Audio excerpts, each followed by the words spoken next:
নবীজি সাল্লাল্লাহু আলাইহি সাল্লাম বেশ কয়েকটা হাদিসের ভিতরে বলছেন যাদের জন্য জাহান্নাম হারাম। আজকে থেকে আমরা এই শ্রেণীর মানুষ হওয়ার চেষ্টা করব। এক নাম্বার, ওই মানুষগুলোর জন্য জাহান্নামের আগুন হারাম হয়ে যাবে যারা আল্লাহর গোলাম হওয়ার পরে কালেমার জন্য পরীক্ষা দিয়েছেন, কালেমার জন্য পরীক্ষার পর পরীক্ষা দিয়েছেন কিন্তু কালেমার পথ ছাড়ে নাই। জোরে কোন আল্লাহু আকবার।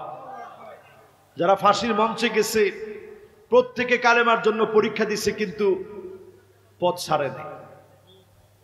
দুই নম্বরে, সুন্দর করে ওযু বানায় যারা নামাজ পড়বে, সুন্দর করে ওযু বানায় ওয়াক্ত মতো নামাজ পড়া শুরু করেন, হারামাহুল্লাহু আলাইহিন নার, এমন মানুষের জন্য জাহান্নামের আগুন হারাম হয়ে যাবে। জাহান্নামের আগুনকে আল্লাহ পাক হারাম বানায় দিবেন। এমন গোলামকে যিনি মাফ করে দিবেন তিনি কে? তিন নম্বরে প্রিয় ভাইরা আমার, মান শাবা শাইবাতান ফিল ইসলাম, ইসলামের জন্য চুল পাকায় ফেলেছে এমন লোক আছে না নাই? ইসলামের জন্য চুল পাকানো বোঝেন? ইসলামের জন্য চুল পাকানো মানে হলো, একটু তাকায় দেখেন, সেদিন বক্তব্য দিতে গিয়ে জনসমাবেশের ভিতরে একবার দুইবার পড়ে যায় নাই, তিনবার তিনি পড়ে যাওয়ার পরেও, দুইবার পড়ে গেছে তারপরেও উঠে বসছে আমাদের রাহবা। তিনি দ্বিতীয়বার বসার পরে তখনও শরীর খারাপ লাগতেছে, এরপরেও শেষে তাকবীর দিয়েছেন। ওপেন হার্ট সার্জারি করা হয়েছে, এখনো তিনি ওনার হিম্মত হারায় নাই। এটাকে বলে মান শাবা শাইবাতান ফিল ইসলাম। জীবনের যতটুকুন থাকবে আল্লাহর দ্বীনের জন্য করে যাবেন। আপনার জন্য যিনি জাহান্নামের আগুন হারাম বানায় দিবেন তিনি কে? এরপরে প্রিয় ভাইরা আমার, 4 নম্বরে, আল্লাহর গোলাম যতজন এই মাহফিলে আসেন প্রত্যেক দিন আপনি দিনের জন্য কাজ করার নিয়ত করবেন, সময় দেওয়ার নিয়ত করবেন।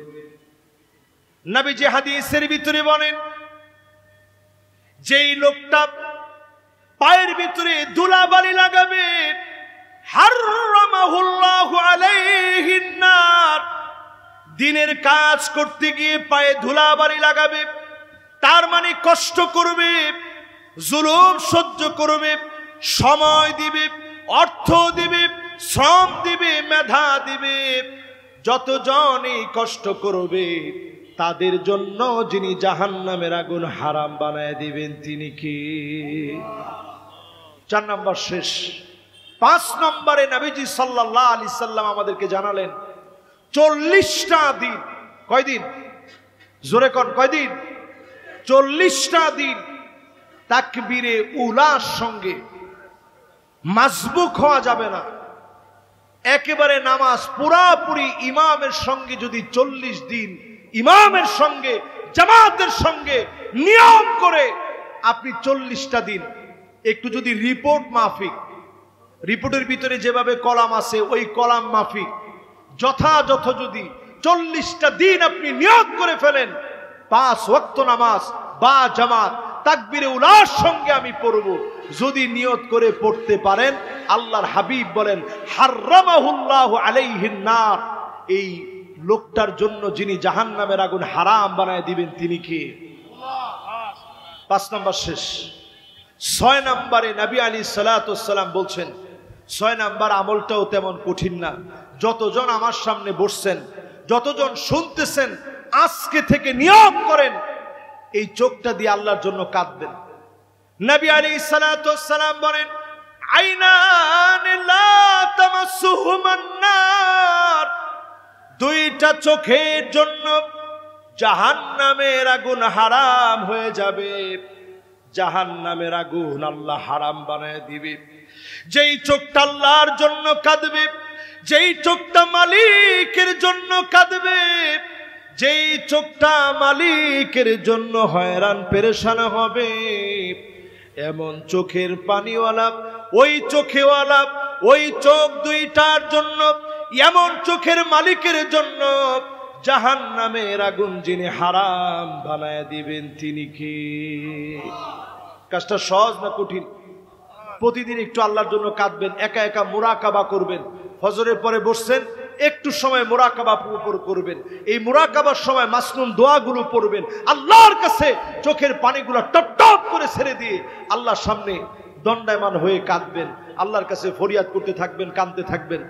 ওই লোকটার জন্য আল্লাহ পাক জাহান্নামের আগুন হারাম বানায় দিবে।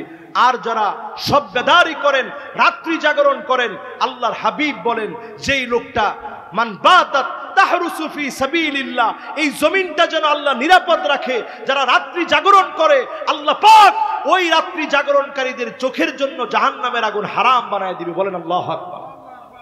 আমার পুলিশের ভাইদেরকে বলি, আজকেও এখানে পুলিশের ভাইরা আছেন, র্যাবের ভাইরা আছেন, সেনাবাহিনী আছেন, আমার দেশের কর্মরত যত বাহিনী আছেন, যারা রাত জেগে দেশের মানুষকে পাহারা দেন, আজকে থেকে আপনারা এই কথা পরিষ্কারভাবে স্বীকার করে নেন, পুলিশ যদি জনগণের জন্য হয়, সেনাবাহিনী যদি জনগণের জন্য হয়, র্যাব যদি জনগণের জন্য হয়, ডিবি যদি জনগণের জন্য হয়, নিরাপত্তা যদি দিয়ে থাকেন, এই চোখের জন্য জাহান্নামের আগুন হারাম হয়ে যাবে। বলেন আল্লাহু আকবার।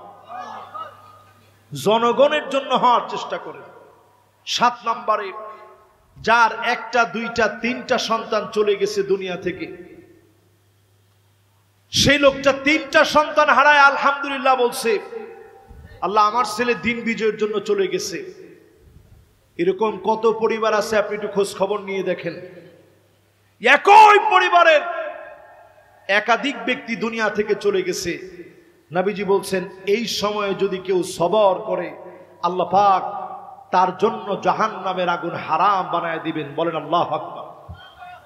মান মাতা সালাসা মিনাল ওয়ালাদ হারামাহুল্লাহু আলাইহিন নার, জাহান্নামের আগুন আল্লাহ হারাম করে দিবেন। সর্বশেষ 8 নম্বরে, যদি আপনার ইন্তেকালের আগে কোনো না কোনো একটা ভালো হালতে দিনের কাজ করতে করতে মারা যেতে পারেন, আইয়ুয়াফিকাহু বিআমালিন সালিহিন ক্বাবলা মাউতিহি, ভালো কাজের ভিতরে যদি আপনার মওত হয়, আপনি বুঝে নেবেন যিনি আপনারে ভালোবেসে কবুল করে নিয়েছেন তিনি কে। এজন্য আজকে থেকে ভালো ভালো কাজ করতে রাজি আছি তো ইনশাআল্লাহ। মা বোন সহ সবাই নিয়ত করব, আজ থেকে ভালো ভালো কাজ করার নিয়ত করি। সাআতা ওয়া সাআ, খানিকটা সময় হলেও আল্লাহর দ্বীনের জন্য একটু সময় দিবেন। এই সময়টা একেবারে পৃথিবীর আখিরুজ জামান, শেষ জামানা চলছে। এই শেষ জামানার শেষ এই মুহূর্তে যদি আমাকে আপনাকে বাঁচতে হয়, দাজ্জালের ফিতনাকে মোকাবেলা করতে হয়, সামনের দিনে লক্ষ লক্ষ মানুষ না কোটি কোটি মানুষ অল ডে চাকরিচ্যুত হবে এই চ্যাট জিপিটির কারণে। পৃথিবীতে এখন অনেকের চাকরি হারিয়ে যাচ্ছে চ্যাট জিপিটির কারণে। আপনার যে কোনো প্রয়োজন এটাকে বলবেন, আপনার প্রয়োজন সারায় দিবে। যখন পৃথিবী এত বেশি উৎকর্ষ সাধন করছে, বাংলাদেশের লোকেরা পিছায় থাকার কোনো সুযোগ নাই। কোরআন সুন্নাহর দিকে আসেন, আগামী দিনে মুসলমানদের বিজয় বিপ্লব এই রকম দুর্বল মানুষদেরকে দিয়ে আল্লাহ তাআলা ঘটাবেন। বাদা আল ইসলামু গরীবান ওয়া সায়াউদু গরীবান তুবা লিল গুরাবা। আল্লাহ পাক দিনের বিজয় দিয়েছেন দুর্বলদেরকে দিয়ে, দিন বারবার বিজয় হয়েছে দুর্বলদেরকে দিয়ে। যাদেরকে নিষিদ্ধ করা হয়েছে, যাদেরকে রাজাকার বলা হয়েছে, এটা বেশি দিন দূরে নয়। ঐক্যবদ্ধ শক্তি এমন হবে, কালেমার পতাকা পতপত করে উড়বে, কোন জালেম আটকা দিতে পারবে না, পারবে না, পারবে না। সেদিন বেশি দূরে না। এজন্য আজকে থেকে আমরা ঐক্যবদ্ধ থাকব, আলেমদেরকে আমরা দাওয়াত দিব, মহব্বত করব, ভালোবাসবো। তর্ক বিতর্ক থেকে আমরা দূরে থাকব, কাজের মধ্যে সময় দিব বেশি, দাওয়াতি কাজ বেশি বেশি করব। সবাই আমার ভাই। ফেসবুকে একটা কমেন্টস করতে পারলেই, একটা কমেন্ট অথবা একাধিক কমেন্টস করলেই আপনি জিতে গেলেন, বিষয়টা এমন না। ফেসবুকে একটা স্ট্যাটাস দিতে পারলেই অনেক বড় কিছু একটা হয়ে গেলাম, বিষয়টা এমন না। আজকে থেকে সবাইরে মহাব্বত করে কথা বলতে শিখেন। এই জমিনে দিন কায়েম সময়ের ব্যাপার মাত্র। যদি আমরা সবাই মিলে ঐক্যবদ্ধ হই, সামনের দিন হবে আল কোরআনের বাংলাদেশ ইনশাআল্লাহ। পড়েন। আমাদের প্রিয় আল্লামার স্বপ্ন এটাই ছিল, সারাটা জীবন তিনি স্বপ্ন দেখে গেছেন। আল্লাহ যেন প্রিয় আল্লামার স্বপ্নকে বাস্তবায়ন করে দেন। পড়েন আমিন। হাদা মা ইনদি ওয়াল ইলমু ইনদাল্লাহ আলাইহি তাওয়াক্কালতু ওয়া ইলাইহি উনীব।